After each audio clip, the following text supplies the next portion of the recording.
Quelles opportunités à investir dans les actifs tangibles et plus particulièrement à investir dans les infrastructures? Voilà le sujet qui va nous animer dans la première partie de Parlons Placement et pour cela nous avons le plaisir de recevoir comme chaque mois Jonathan Lévy. Bonjour Jonathan Lévy. Bonjour Nicolas. Merci d'être avec nous dans Parlons Placement. Je rappelle que vous êtes le président du groupe bienprévoir.fr. Alors on va peut-être commencer par redéfinir un petit peu ce que veut dire investir dans les infrastructures. On en entend souvent parler quand même de cette thématique infrastructure, mais c'est pas toujours très clair de mettre concrètement le doigt sur ce que c'est un investissement en infrastructure.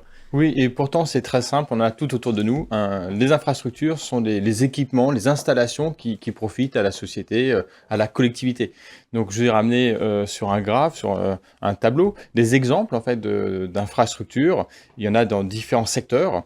On en retrouve dans les transports, évidemment. On pense aux ferroviaires, Bien sûr, par oui. exemple, hein, les rails, tout le réseau, mais les autoroutes également, les aéroports, les télécommunications, la fibre D'accord, optique, oui. c'est un grand enjeu. L'installation d'antennes par exemple. L'installation d'antennes aussi, Oui, qui est d'accord. un très grand enjeu. L'environnement, on n'y pense pas forcément, mais par exemple, tout ce qui est traitement des déchets, traitement des eaux, le recyclage des déchets, Bien sûr, oui. tout ça, ça fait partie des infrastructures. Il y a les infrastructures dites sociales, les hôpitaux, les écoles, là aussi, D'accord, là beaucoup de aussi ça besoins, rentre dans ça les... rentre dans les Ouais. infrastructures. Donc c'est vraiment en ça que sont des actifs tangibles. Et puis pour finir, là aussi, un grand enjeu, vous parlez de souveraineté, Bien sûr. souveraineté énergétique pour la France, les énergies renouvelables pour compléter le nucléaire. On a besoin d'éolien, on a besoin de solaire, et donc il y a besoin d'investissements qui se comptent en plusieurs milliards, et ça rentre dans les infrastructures évidemment. Mais alors, justement, c'est peut-être là où l'opportunité de battre en brèche une idée reçue, parce que quand on parle de ces infrastructures-là, on a tendance à penser que c'est de l'investissement public. Non, en fait, il y a des opportunités d'investissement pour les particuliers dans les infrastructures. Tout à fait. Une grande partie en fait des infrastructures que je viens de citer sont financées par de la dette privée, par des entreprises. Alors, ça peut être des entreprises publiques, mais qui lèvent de la dette auprès d'investisseurs D'accord, privés. ouais. Et en fait, effectivement, on voit qu'il y a deux façons d'investir, de financer les infrastructures, en equity, donc en actions, et également en dette. D'accord, L'investissement en actions donc privées est souvent plus risqué, l'investissement en dette est moins risqué. d'accord. Parce Euh, que dans un premier cas, on prend des parts au capital du projet derrière l'infrastructure, alors que dans un second cas, on prête juste de l'argent aux porteurs de projet quelque part. Exactement. Et donc, en face du risque, il y a aussi une opportunité plus grande. Bien Si sûr. vous investissez en capital, vous avez l'opportunité, la chance de gagner plus que si vous investissez en dette. Et alors concrètement, comment, quand on est particulier, si on veut investir en infrastructure, ça se passe comment? Ça se fait via des fonds, ça se fait via des intermédiaires spécialistes du sujet? Comment on fait? Alors, on le fait, nous, ce qu'on recommande, c'est d'investir au travers des fonds. Pourquoi? Parce que c'est très compliqué d'investir dans un projet, de choisir le Bien projet. sûr, oui. Et je vous rappelle qu'il y a un mot qui est gravé derrière moi et derrière vous en lettres d'or, c'est la diversification. Bien sûr, oui. C'est vraiment la garantie qu'on recherche tous, en fait, est apportée uniquement par la diversification et par rien d'autre. D'accord. Au Euh, sein même d'une typologie d'actifs comme les infrastructures. Exactement, donc vous avez raison de rappeler que dans un portefeuille patrimonial, il y a différentes briques. Les briques elles-mêmes sont diversifiées et au sein d'une brique, il y a encore de la diversification. Il y a de la diversification à tous les étages. D'accord, oui, oui. Au travers un fonds pour diversifier, un fonds, ça peut représenter 400, 500 unités de production si on parle d'énergie renouvelable, D'accord, par oui. exemple. Donc, c'est une très grande diversification. Et donc, ça, c'est une protection qui est très forte pour l'investisseur. Euh, les fonds peuvent aussi diversifier sur les secteurs différents. Bien sûr, oui, ceux que vous avez cités tout à l'heure. Oui. Tout à l'heure, 5 secteurs. Là, le gérant du fonds va aller chercher et va pondérer en fait votre portefeuille, vos investissements sur les différents secteurs. Donc, ça présente beaucoup d'avantages de le faire au travers des fonds. Il y a deux fonds sur lesquels on travaille et qui sont éligibles à l'assurance vie. Il y a D'accord. un fonds qui s'appelle Eiffel Infrastructure verte et un D'accord. autre fonds qui s'appelle GF Infrastructure durable, qui est un fonds géré par Generali Investment qu'on retrouve notamment sur les contrats de notre partenaire Generali. Alors, on va parler des performances dans un instant. Juste avant, je voulais revenir sur un point. On peut Oui. investir en infrastructure via son contrat d'assurance vie. Exactement. D'accord. Il y a des fonds qui sont éligibles à l'assurance vie. Les deux fonds dont je viens de parler sont éligibles à l'assurance vie. Et ça, c'est un avantage notamment sur le plan fiscal ou Bien pour sûr. la transmission de patrimoine. Il y a également un fonds qui est un fonds en euros, D'accord. dont la thématique est l'infrastructure, les infrastructures. Il s'agit du fonds sécurité infra-euro D'accord. que vous retrouverez au sein du contrat d'assurance vie Target, qui est un contrat d'assurance vie géré par Oradea Vie. Donc, il présente toutes les caractéristiques du fonds en euros: capital garanti à tout moment, liquidité assurée par l'assureur à tout moment.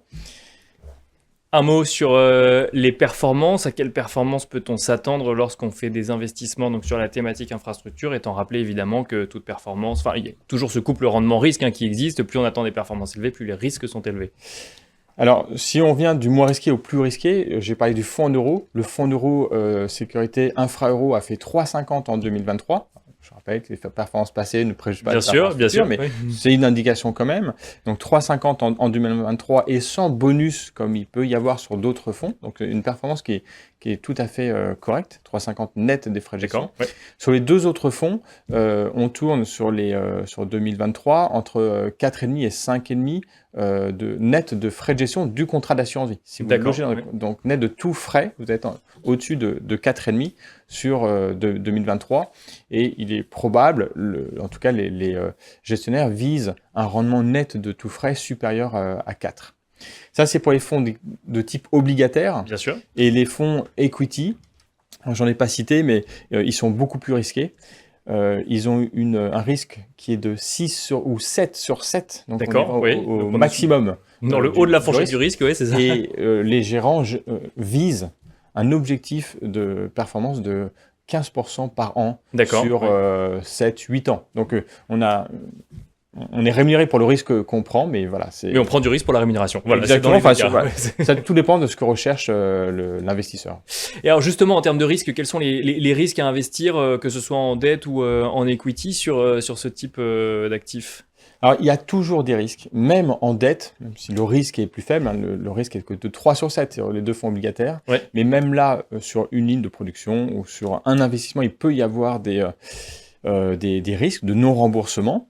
Je vais vous donner un exemple qui date d'hier. C'est passé il y a 120 ans, c'est le canal de Panama, qui a été construit en fait par une société française. C'est les Français qui avaient obtenu en fait le droit d'exploiter et de construire en fait le canal de Panama. La société a levé auprès de milliers de Français qui ont investi massivement en fait dans un emprunt pour financer en fait la construction. La construction n'a pas été au bout par les Français. D'accord. Aujourd'hui, pourtant, il est en activité, mais c'est pas les Français qui l'ont fini. La société a fait faillite.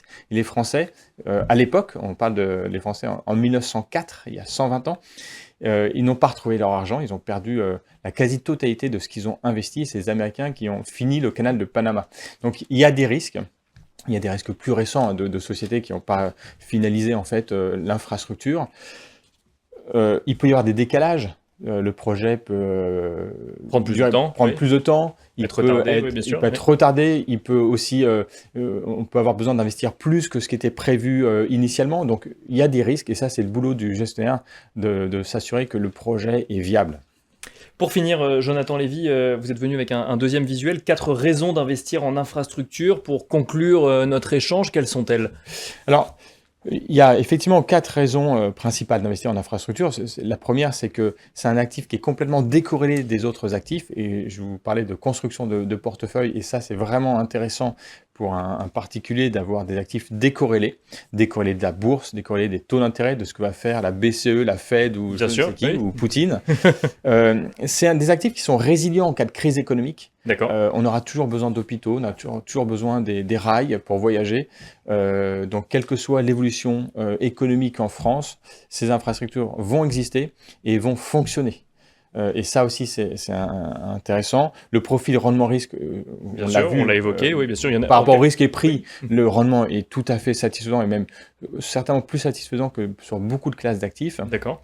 Et enfin, la dernière raison d'investir, elle est importante dans la période actuelle, c'est que c'est une classe d'actifs qui profite de l'inflation. Les tarifs de tous ces actifs sont revus en fonction de l'inflation. Plus il y a de l'inflation, plus le tarif monte, et donc vous êtes préservé d'une baisse du pouvoir d'achat, même s'il y a de l'inflation.